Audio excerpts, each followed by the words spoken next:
So, good morning everyone.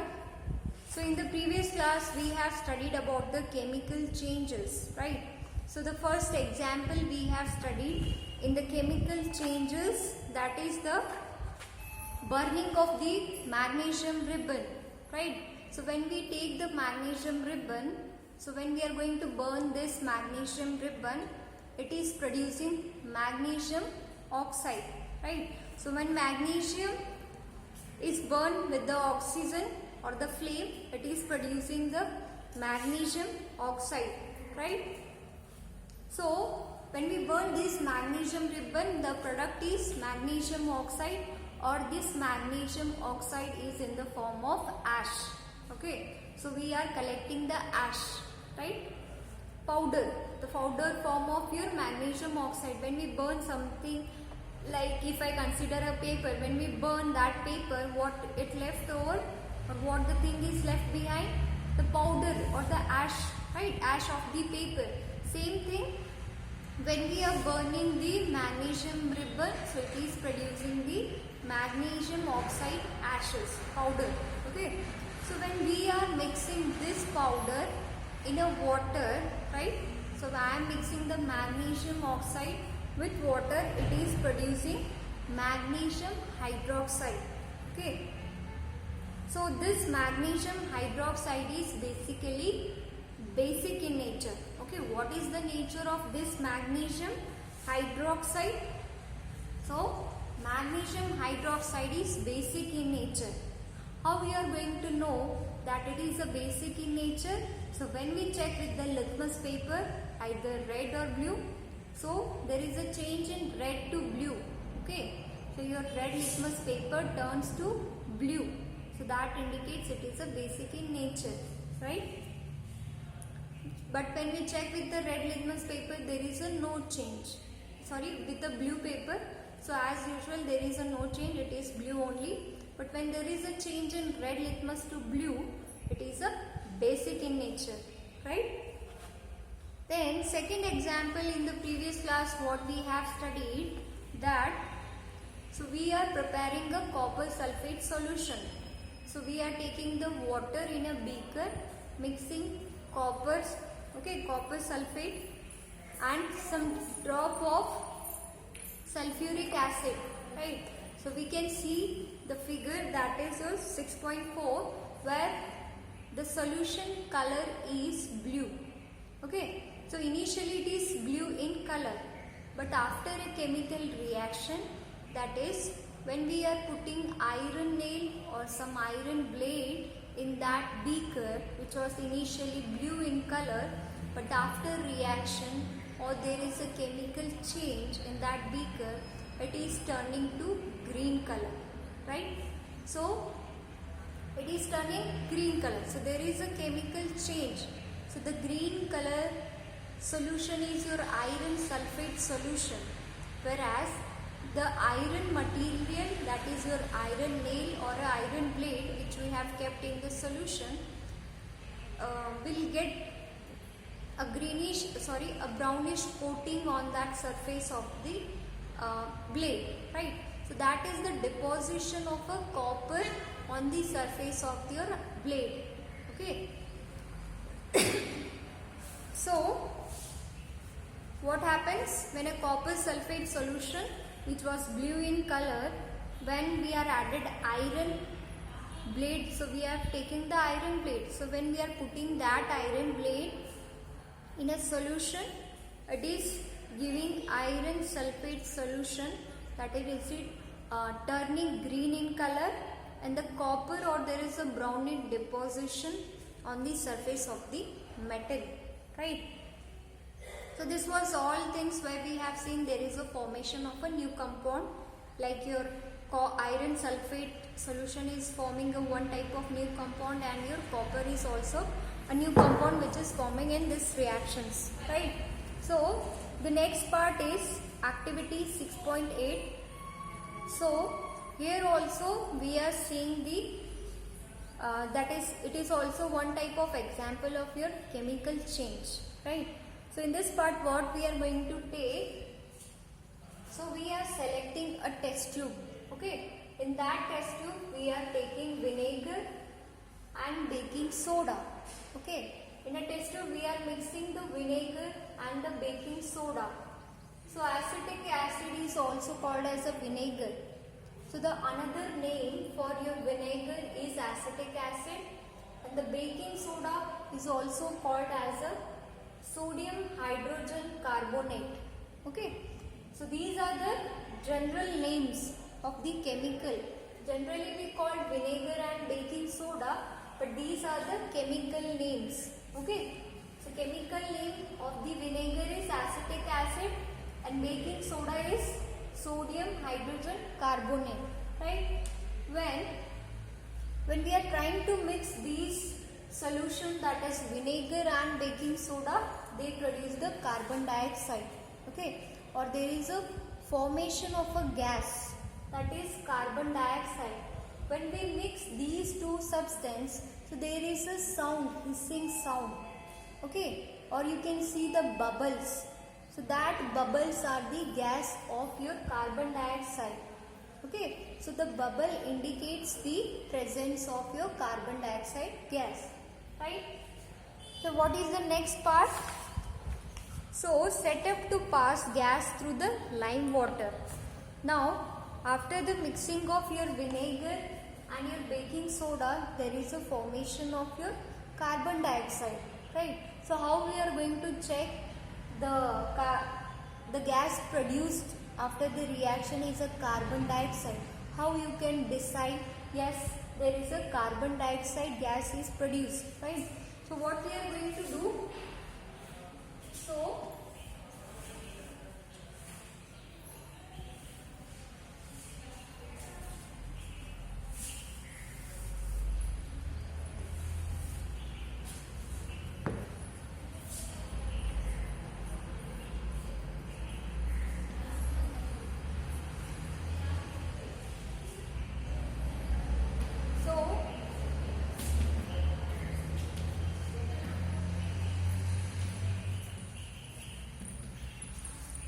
So we are taking, so in first test tube you have seen, so we are mixing vinegar, baking soda, right?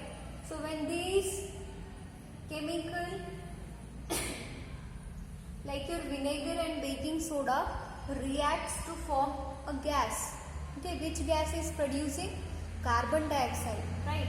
Now this carbon dioxide has to be passed through the another test tube which is containing lime water. Okay, so we are taking the lime water or the calcium hydroxide. Okay, so carbon dioxide is indicated as CO2, right? And lime water is calcium hydroxide. So another chemical we are using, calcium hydroxide, right? That is your lime water. So when your carbon dioxide, which is formed after the reaction of your vinegar and baking soda, so this or the bubbles you can see, right? So these will travel from this pipeline, okay, from this bent tube. So your carbon dioxide gas will travel from this tube and finally transferred to the another test tube which is containing lime water. Then, right, so calcium carbonate plus water is formed.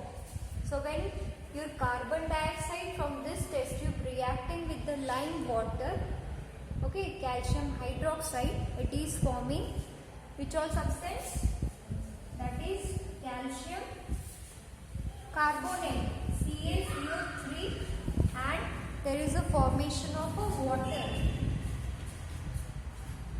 Okay, so the product formed after the reaction of your carbon dioxide which is traveling from one test tube to another test tube.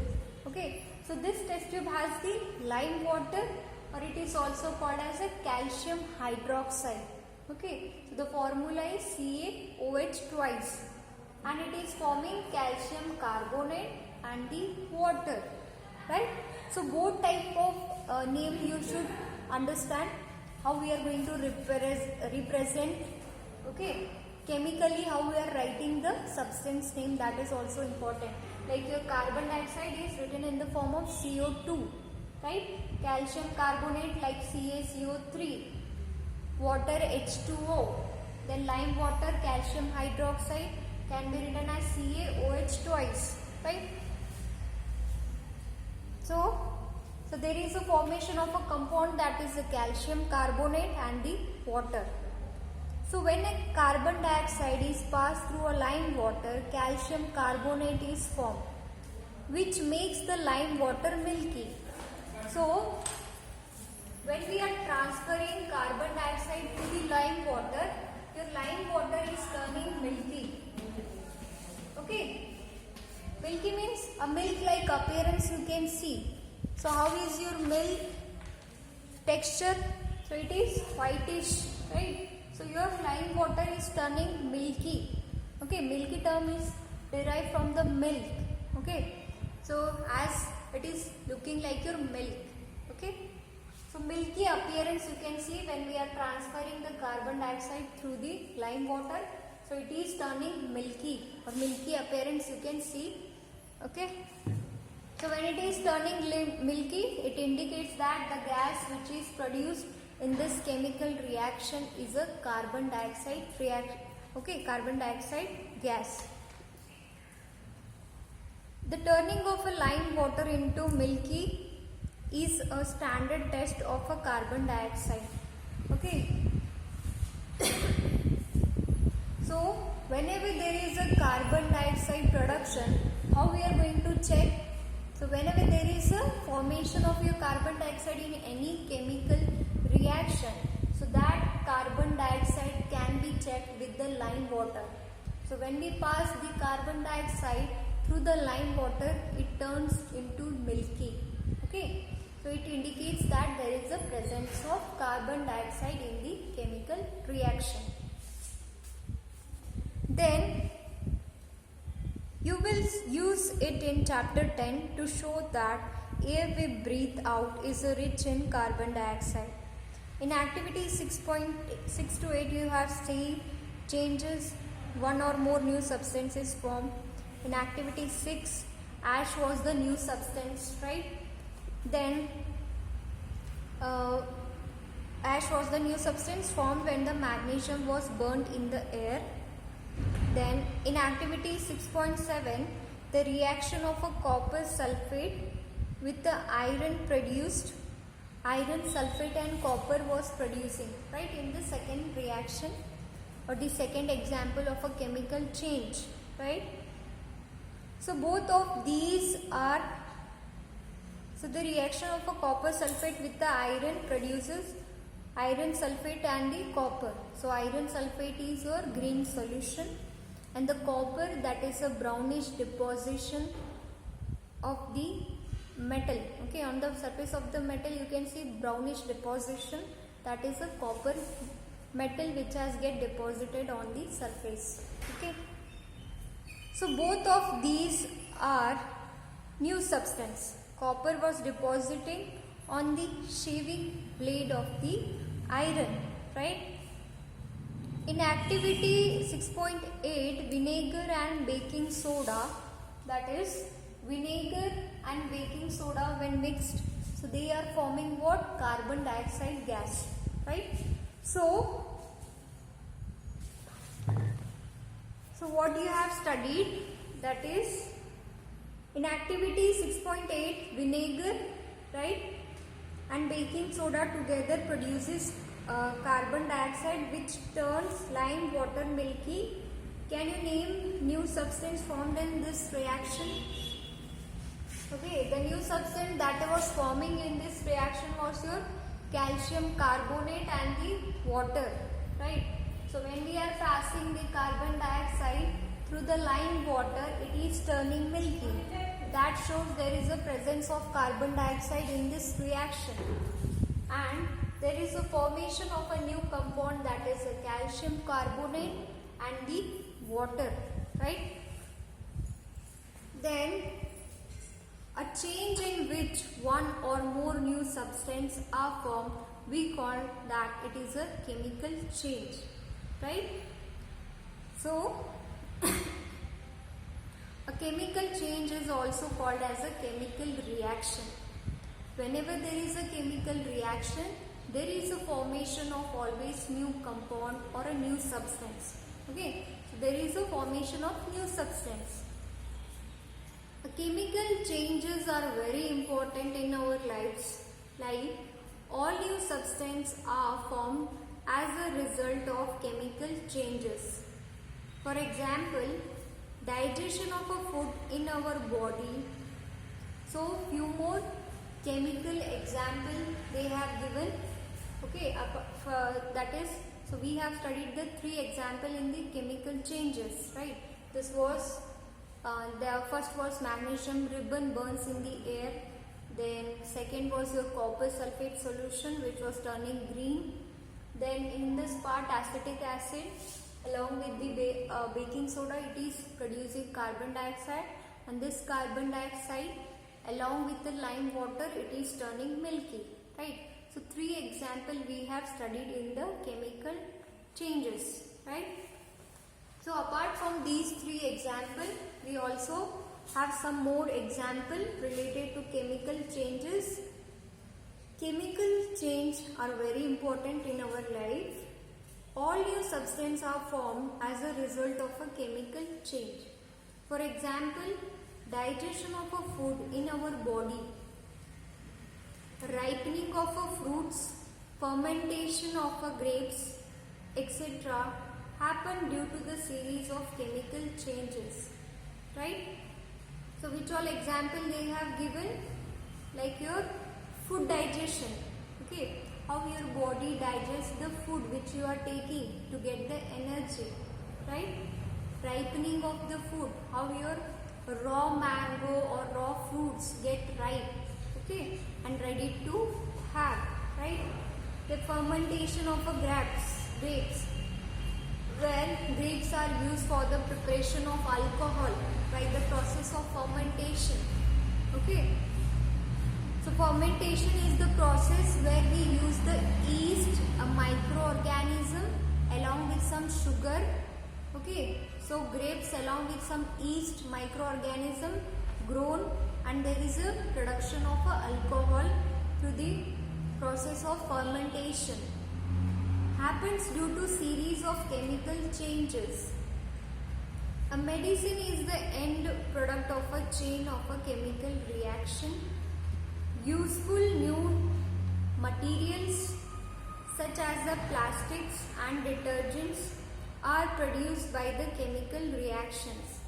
Okay, so whatever we are using, medicines or some detergents, okay, plastics, all materials are formed by following chemical reaction. So as the term they have given or the sentence they have given, it is very important in our life, right? Everything what we have using, so all are based upon the chemical changes, right? Indeed, every new material is discovered by studying the chemical changes, right? You have seen that one or more new substances are produced in a chemical change, right? So there is a formation of a new substance in the chemical change. In addition to the new products, the following may be accompany a chemical change, like, so as the definition we have said that there is a formation of a new substance in the chemical change, right? Apart from the formation of a new substance in a chemical change, there is a formation of some other things like heat, light or any other radiation. For example, may be given off or the absorbed. So whenever there is a chemical reaction, there is a release of some heat, or heat may be absorbed by the chemical reaction, right? Sound may be produced. So you have seen in mixing of vinegar and baking soda, there was some sound produced, or there is a sound production, right? Like carbon dioxide was forming with a hissing sound, right? So sound may be produced. A change in the smell may take place, or a new smell may be given off. usually smell, you can realize the formation of any type of smell during the chemical reaction, right? Then a color change may takes place. You have seen the change in the color, right? Like your copper sulfate is changing to green color, blue to green. Gas may be formed, like in this process we have seen a carbon dioxide gas is forming, right? So let us look at some example. You saw that burning of a magnesium ribbon is a chemical change. Burning of a coal, wood, leaves also involves a chemical change.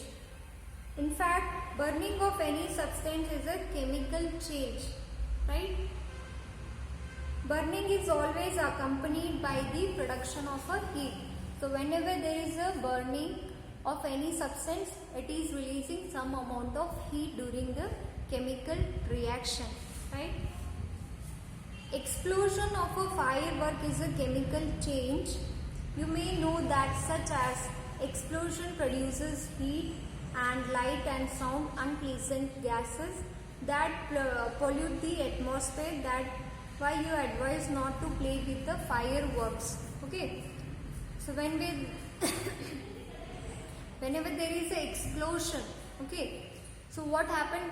You can realize the heat, okay, heat, sound and light, and there is a presence of gases, okay, unpleasant gas you can realize. So you usually heard about explosions of cylinder, okay, in the kitchens there is an explosion of some right, we use the gas cylinders, like they may explode. How or what they are going to produce? Large amount of heat may be produced, light, sound and some gas also released from those cylinders, right?